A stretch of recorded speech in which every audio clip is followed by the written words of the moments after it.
ده البتنجان. عايزاكم تقولوا لي ايه رايكم النهارده بقى في المقلوبه. في طرق كتير ليها طبعا، وكل واحده بتحب تعملها بطريقتها. انا عملتها بالطريقه اللي انا حباها وبجد طلعت معايا تحفه.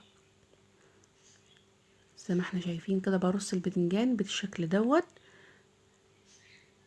وهرجع بقى برضو هجيب بقى البطاطس والجزر بتاعي وهرصهم على الفراخ بتاعتي برضو بشكل دائري. وطبعا انا حطيت البصل، كنت نسيت ورجعت حطيت البصل كده في ارضية الحلة عشان تديني نكهة وريحة حلوة كده مع الفراخ. هحط البطاطس برضو بشكل دائري كده برضو اهو رصها كلها، والجزر برضو هيبقى بنفس الكلام. حابة تحطي كوسة برضو بيبقى طعمها حلو جدا مع الاكل. انا استكفيت بالخضار اللي كان موجود عندي وعملت اللي انا عملته دوت، بس بجد النتيجة طلعت حلوة ومرضية جدا. انا عن نفسي كنت